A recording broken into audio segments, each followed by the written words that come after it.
Welcome to the ACEVEDO Video Store. Today we're going to review Rodan from 1956, directed by Ishiro Honda for its 65th anniversary. The movie starts at a mining village where very strange things are happening around the mines, like a few people start disappearing, some things are happening around.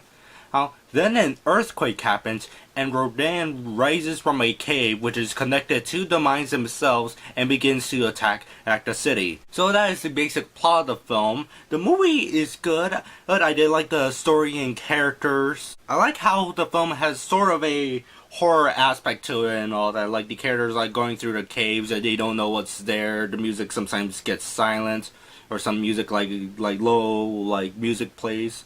The soundtrack is really well done, which is by Ishiro Honda, and all along with the acting as well.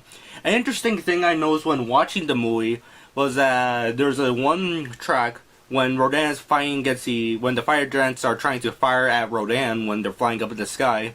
I was like thinking, where did I hear that from? And there's a track that basically was like a music track that was reused for the Mysterions from 1957, a year after this film came out. The suit acting and special effects are really well done and are pretty great. Hey, this is the first time that a Kaiju film was ever filmed in color, and it looks great how they use the color, but unlike black and white, it does not hide much of the wires, which is why they had to use very thin, like piano wires. But you could still see them being attached to Rodan or connected to the puppet of Rodan. In the US version, it cuts out some shots that actually features the wires. Like there's one shot where in the Japanese version where Rodan is flying off from the city, you could see a big wire on its back.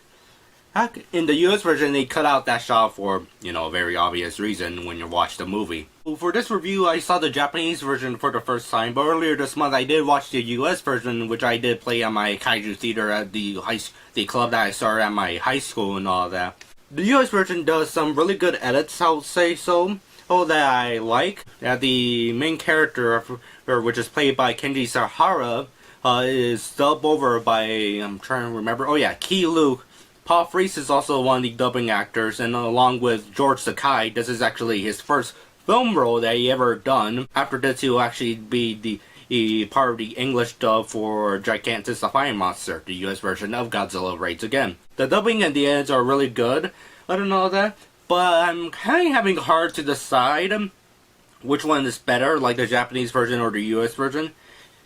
Because both of them seems pretty good. And an interesting fact, the US version does have I believe a little over about a minute extra of special effects footage, which gives the possibility that the US editors were editing from a rough cut version of the film.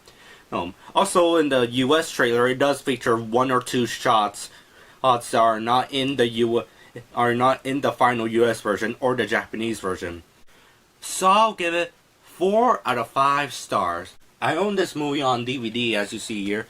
It's the Classic Media DVD release, and it's the one from the 2000s, 2002 actually. It only has the US version of the film, and the video quality, I would say, is good, but not great.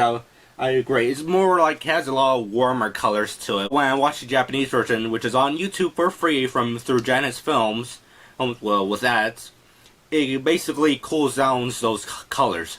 The film will later get another release in 2008 or 2009, so from Classic Media in a 2-disc set with the film War of the Gargantuas.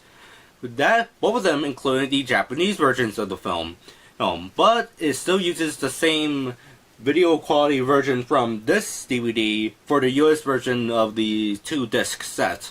From what I heard, but I cannot really confirm, is that the Classic Media just used the same video masters that Vestron Video used for their release on VHS and Laserdisc back in the 80s.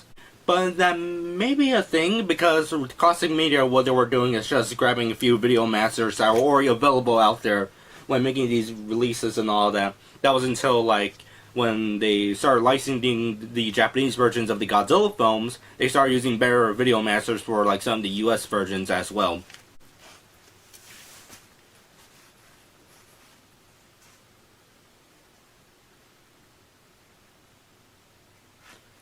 Also, one thing that I heard of, I actually could dispute it, but I'm not sure if people like make this up and all that, is that so basically Janus Films licensed the film around like the late like somewhere in the 2010s and all that, and that used to be on the Criterion channels, you know, Criterion Collection's official streaming service, along with War of the Gargantuas, both using HD masters done by Toho, which Toho had done for their Blu-ray release of Rodan in Japan.